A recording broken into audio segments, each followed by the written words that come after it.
Today on Locked On Rockies, possible potential Brendan Rodgers trades. And should the Rockies do that? You are Locked On Rockies, your daily Colorado Rockies podcast. Part of the Locked On Podcast Network, your team every day.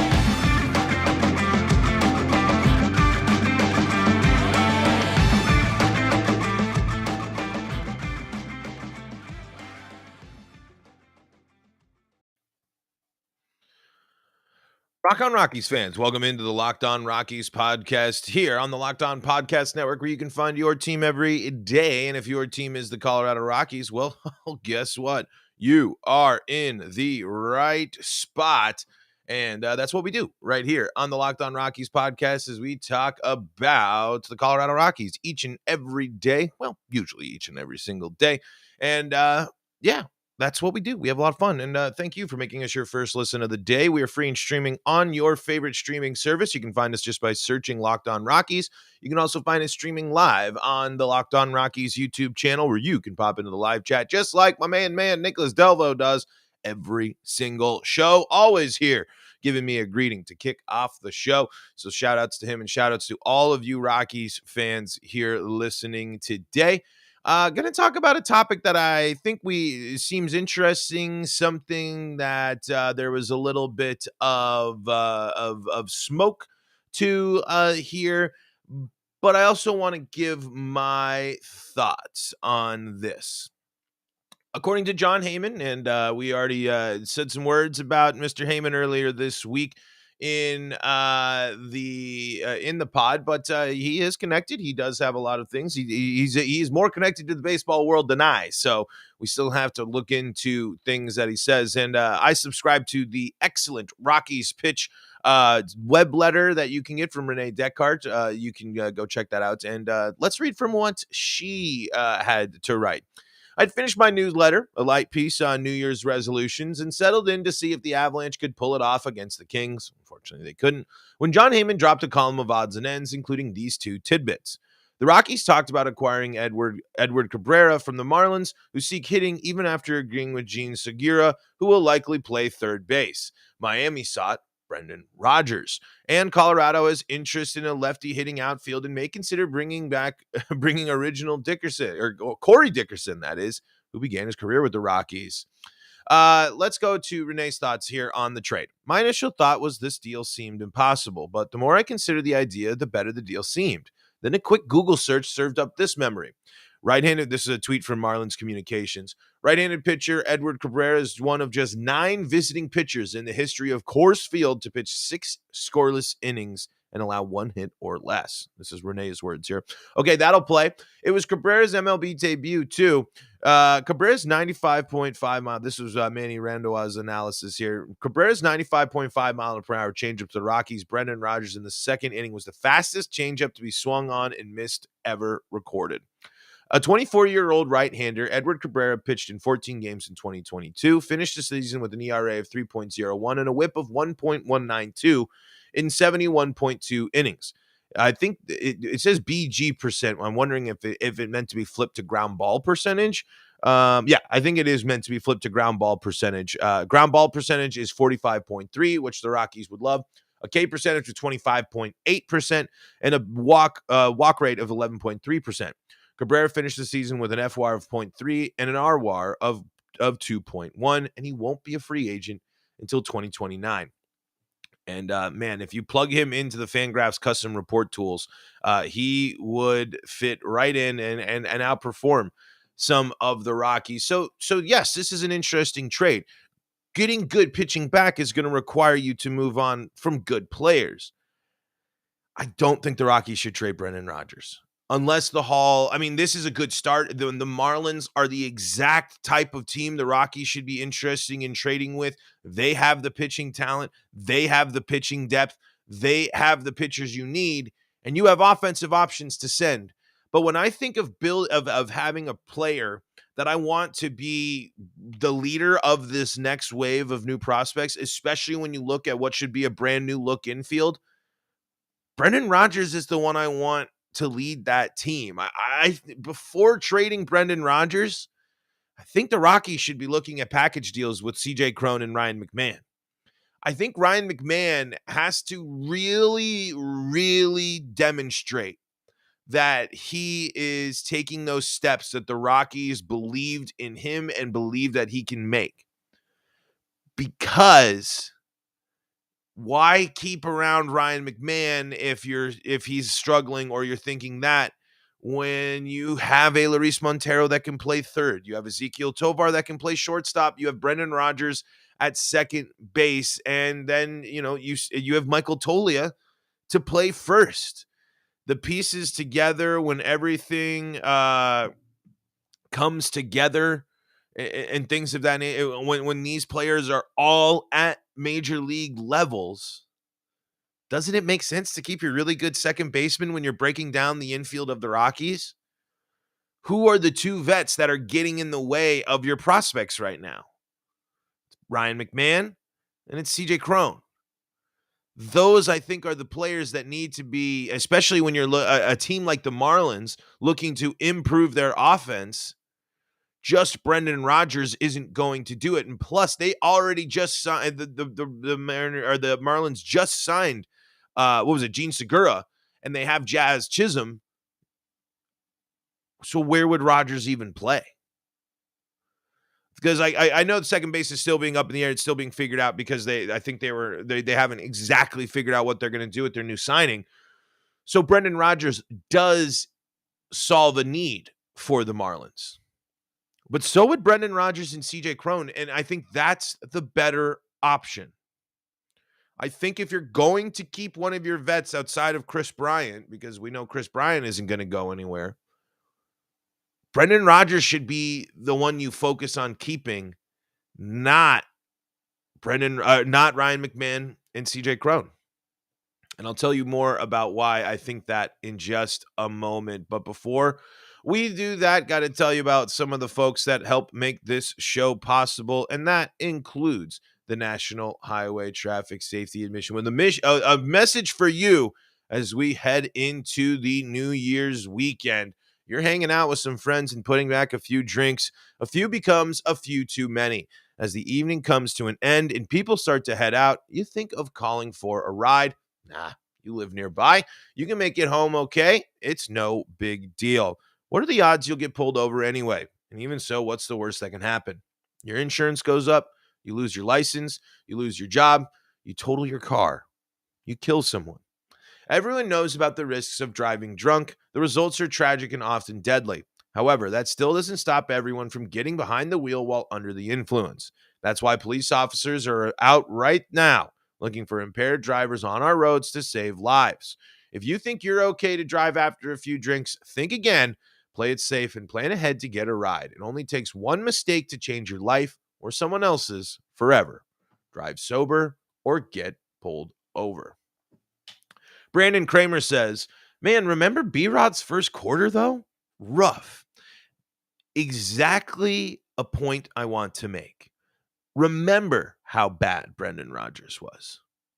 But remember how good Brendan Rodgers was. And remember that Brendan Rodgers came back from that. Brendan Rodgers, at the beginning of the season, could have been riding an express train back to AAA, to the trade block, to the Rockies, moving on. But instead, you see a player that adjusts in season.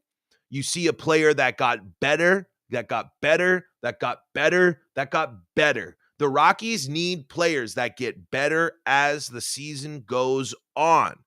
We've seen multiple times. We've seen lots of seasons start hot for the Rockies, but not carried over throughout the season. Yes, Brendan Rodgers' first month was worrisome, but after that, he went on to be the best overall hitter for the Colorado Rockies in 2022. He was overall the best position player for the Rockies. He was someone that was not only great defensively, but if you take away that terrible first month of the season, is someone that dominated really for the Rockies in this season.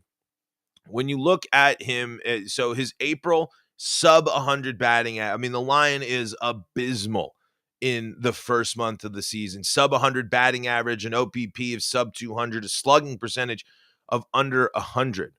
But then in May, a month later, the line improves 347, 380, 484. Adding on top of that, you're driving in runs, 18 RBI that month with 2 home runs in May. We move on into June. He goes up and he hits 283, 328, 540. And that adds on to 18 RBIs with leaving the yard 5 times. We go into July, 307, 357, 416. That's with, again, 12 RBI, 2 home runs. Going into August, 271, 331, 393. I mean, really, the September and August are the two, or not August, September and April are the 2 big issues for Brendan Rodgers last year. Yes, that first month was super bad, and yes, September wasn't a good month for Rodgers as his batting line dipped pretty far there. But for the vast majority of the season, and for the vast majority of the time where the Rockies were having struggles on offense, that was not the case for Brendan Rodgers. Brendan Rodgers was someone that you could turn to and was going to get on base, someone that was going to swing the bat well and hit the ball hard. His contact rates are up, his hard hit percentages were up. All of the things to be encouraged by happened for Brendan Rodgers. Yes, the Rockies weren't relevant, but by him going through that season, by hitting basically the lowest point of his MLB career in that first month of the year, and then to bounce back and finish the way he did, that's the encouragement that I need. I don't see CJ Cron couldn't break out of a slump the entire second half of the season for what it seemed like. Ryan McMahon never really flashed like we thought that he was going to flash. I just think we could have gotten a lot more from Ryan McMahon and from CJ Cron. CJ Cron, when we're looking at some of the months here, starts off, he's the opposite of Rodgers. Good April, great May, into a pretty solid June. And then July, you're starting to go, the batting average, the batting line dips, the strikeouts increase, the home runs decrease. And then we see another dip in batting average and offensive production from Cron. In August, we see another dip in September. And then there's not a large sample size, but a dip into October. So why Cron is part of the worries for the Rockies when it comes to offense. Let's get a look. And these are all coming from MLB.com, by the way. You can go and go more in depth in some of the stats. I'm just going through the MLB.com stats and going through basically just kind of quickly month by month. Ryan McMahon it's no batting average. He hits 300 in August. He hit and then 218, but he's only over 300 1 month in this season. And he's bats only over 250, Ryan McMahon. Let's see. 1, 2, and 3 if you count October. 2 full months of the season are the only times that Ryan McMahon was batting over 250. And that obviously trickles down into the stat line as well for Ryan McMahon overall. So when we're reevaluating, when we're looking at moving on from players, the warning signs and the reasons to be hesitant about the future of CJ Cron and Ryan McMahon are there. Whereas the positive signs, the possibilities, the potential of Brendan Rodgers and him growing into his prime and hitting his prime along with some of these highly regarded prospects that the Rockies have, that's more exciting to me. Brendan Rodgers should only be included in a deal that is a haul for the Rockies. It's not going to, you might not be able to get the biggest deal made ever. But if you're going to move on from Brendan Rodgers, you better be getting some serious pitching prospects back. Or some serious MLB quality level pitching, like we were reading there from Jon Heyman and Renee there with a trade with Miami. I think you can get more pieces that help your team overall if you're willing to ship 2 veteran bats, 2 players that can perform on offense and on defense to the Marlins, then you're just sending Brendan Rodgers. And I think keeping Brendan Rodgers helps the Rockies more in the long term than keeping Ryan McMahon and CJ Cron. I'm really worried about Ryan McMahon. He is not because you can't sit here and just and say that Ryan McMahon is quote unquote bad. That's not good analysis. Ryan McMahon is a good baseball player with elite level defense. It's just really the lack of big offensive production, especially where the Rockies kept sticking Ryan McMahon in the lineup for an extended period of time. In my eyes, Ryan McMahon should be batting in the 6th. No more 2-hole, no more leadoff. I mean, he was all right with leadoff, I suppose. And no more right smack dab in the lineup. He's not that guy. But Brendan Rodgers right now, I'm confident in him batting 2 through 4. I know, I am. 4 might be a little, you want some more power or something there, sure. But overall, I'm more confident in what Brendan Rodgers how Brendan Rodgers fits in with the puzzle of the prospects of the future of this team and his production last year after bouncing back from literally one of the worst months probably someone's had statistically in a long, long time. So should the Rockies trade Brendan Rodgers? It's a tricky question because if the right deal comes up, if the right prospects are involved, if the right way to beef up your team is there, then you have to entertain it. But personally, I'd be looking for deals that involve CJ Cron and Ryan McMahon and maybe even Jonathan Daza or Randall Grichuk before I'm comboing them up to get a better haul than I am moving on from Brendan Rodgers. I think Brendan Rodgers has the potential to be a great player, and I think Brendan Rodgers will be the all-star representative for the Colorado Rockies in 2023. Let's give a shout out to you, the Rockies fans. So let's kind of put a bow on the year. Let's look back a little bit here as it's New Year's time. That's what you do around here. We'll do that in just a moment. This is the Locked On Rockies podcast. You can find us free and streaming on your favorite streaming service. You can also join the Locked On Rockies YouTube live chat.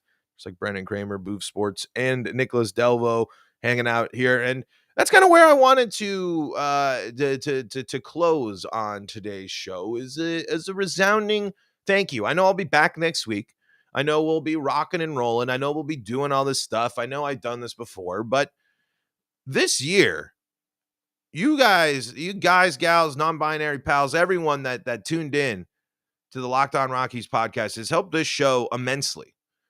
We still have 48 hours to maybe hit that 3. We launched the YouTube channel this year. We almost got to 300 subscribers. I mean, I did not think I'd be having consistent people in the live chat when I started doing the YouTube channel stuff live. There's no way.